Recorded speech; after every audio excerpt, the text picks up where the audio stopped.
Okay, so, I gotta say, diving into this whole sole and heel operator thing, it's way more interesting than I thought it'd be. Right. Like, I get the basic idea they attach the bottoms of shoes, but there's gotta be more to it, right? Oh, there definitely is. Way more to it.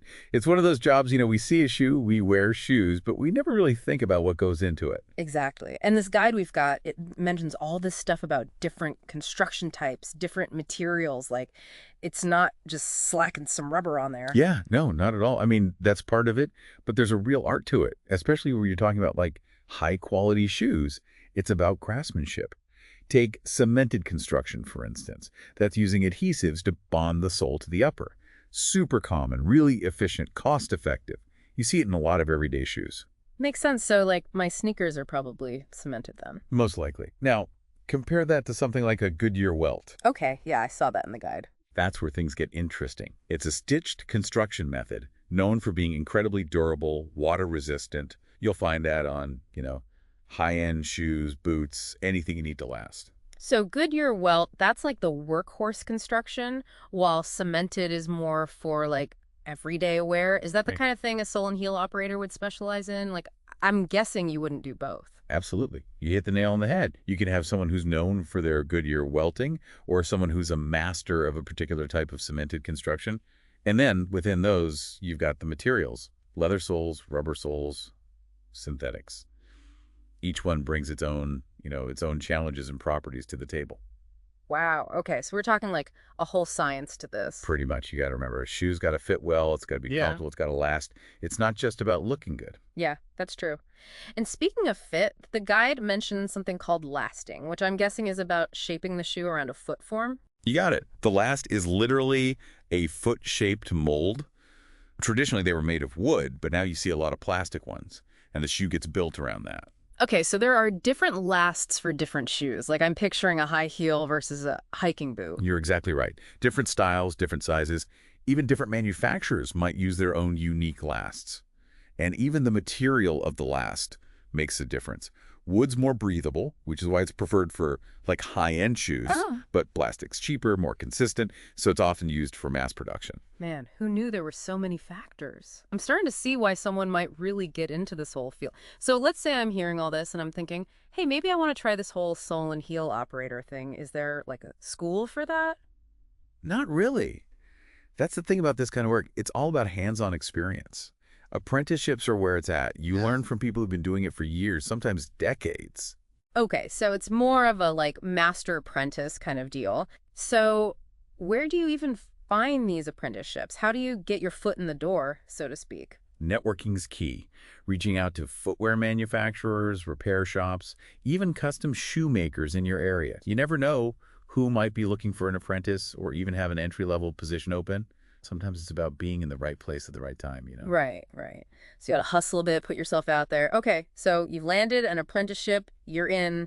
What happens next? What's the path look like from there? Well, generally speaking, you'd start with the basics.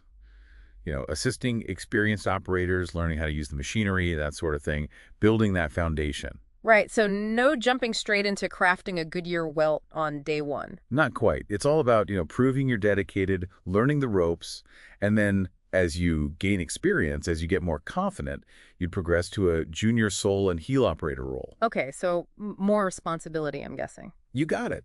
At that point, you'd be doing more independently. You're attaching soles and heels, troubleshooting minor issues, probably even collaborating with more senior operators on those really intricate tasks. So a chance to really figure out what you enjoy, what you're good at, right? Like maybe you discover you've got a knack for working with super delicate materials, or you love the challenge of like a really sturdy boot. Exactly. And if you keep excelling, well, that's when things get really interesting. That's usually when you'd move into a senior sole and heel operator position. Okay, so now we're talking expert level, right? What does that look like day to day? Yeah, you could say that you're not just, churning out shoes at that point. You're kind of like a mentor, too. You'd be training and overseeing those junior operators we talked about, Yeah. making sure the quality's up to snuff, working with the production supervisors, keeping the whole operation running smoothly. So it's like you've got the leadership aspect, but you're also really getting to perfect your craft. Passing on that knowledge, is there like another level after that? Is there like a sole and heel operator master title I can add to my LinkedIn profile or something? Well, I don't know about a master title, but the guy does mention a lead sole and heel operator position.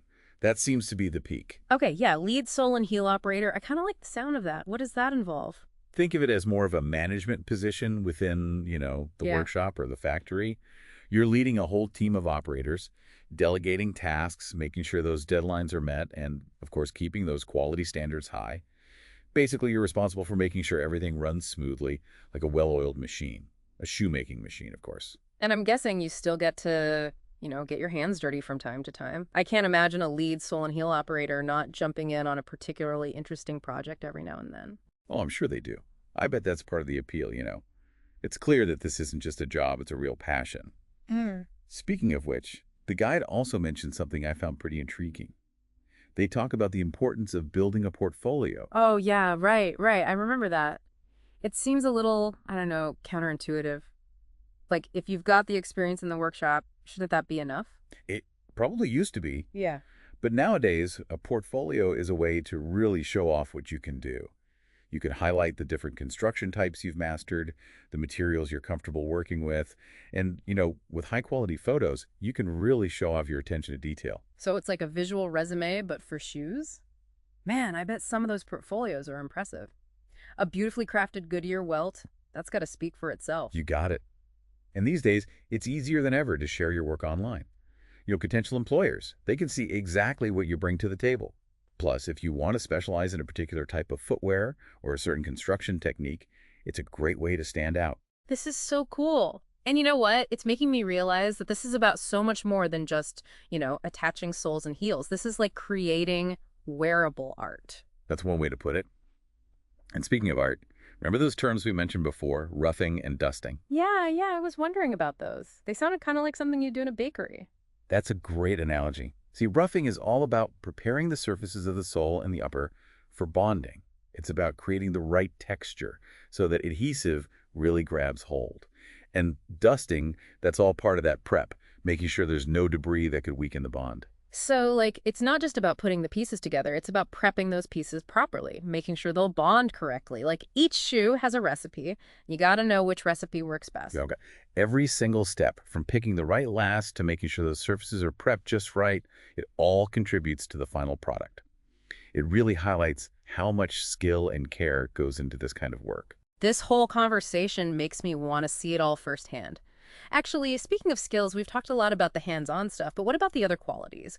What does it take to be a good sole and heel operator, beyond just, knowing how to use the tools? That's a really good question, and it gets to the heart of why this kind of work is so special. Because there is a real human element to it. Obviously, you need dexterity, hand-eye coordination, but there's more to it than that. Like what? Well, imagine yourself standing at a workbench for hours, carefully stitching a Goodyear welt, or making sure that sole is perfectly aligned before you cement it. That takes incredible patience, focus, attention to detail. It's not a job for someone who rushes through things, that's for sure. You've really got to find that sense of satisfaction in that precision, in that meticulous approach. It's almost meditative in a way. You said it. And remember, you're not always working alone. It's a fast-paced environment. There's collaboration. So being a good communicator, being able to take direction, and being open to learning from those more experienced operators, that's all crucial. It really is like a team effort, isn't it? Everyone working together to make something special. I bet there's a real sense of camaraderie in those workshops, but it's got to be physically demanding too, right? You bet. You're on your feet most of the day. You're dealing with heavy machinery, sometimes heavy materials. So stamina is important. Strength, good hand-eye coordination, those are all key. Okay, so we've got the physical side, the focus, the teamwork. What else? What's that X factor that separates a good sole and heel operator from a truly great one? Well, aside from, all the technical stuff, I think it boils down to something we already touched upon. Passion. Mm. A genuine love for the craft, that desire to take raw materials and shape them into something functional, something beautiful, something that will last. That's what sets the best apart. It's that spark, that desire to create something with your hands, something you're proud of. It's not just a job, it's a craft, like you said. And speaking of finding your niche, what about RoleCatcher? We talked about how it can help people get into this field, but how does it actually work? How is it different from just like applying for jobs online? So it's not just sending your resume out to a million places and hoping for the best. It's more like targeted. Way more targeted. It's like, okay, imagine this roll catcher looks at everything you've done, the types of construction you're good at, the materials you've worked with, even the software you know. Okay, so it's getting specific, really figuring out what you bring to the table, and then it uses that to, like, match you with potential employers. Exactly, like a matchmaking service, but for your career. Right. And here's the cool part. Employers, they can use RoleCatcher too to find people with the exact skills they need. Hmm. So let's say a workshop needs someone who's amazing at Goodyear welting, especially on hiking boots. Yeah. They plug that in, and boom, RoleCatcher connects them with potential hires who fit that description. No more sorting through tons of applications that aren't even relevant. That's got to be huge, especially in a field like this, where having those hands-on skills is so important. 100%. No more guessing games. It's all about making those connections, putting skilled people in the right positions. And, if you combine that with a killer portfolio like we were talking about, that's when you really stand out. It's like you're not just applying for any job, you're showcasing what you're passionate about, and not just to anyone, but to people who actually get it. It feels, I don't know, more empowering for everyone involved. You nailed it.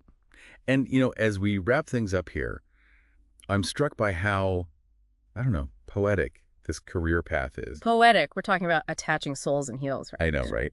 But think about it. It's this blend of like tradition and innovation. You're using your hands, you're carrying on a craft that's been around forever, but you're also embracing new technology, new materials, always pushing the boundaries. So you're part of this long line of craftspeople, but you're also like writing your own chapter in shoemaking history. That's a great way to put it.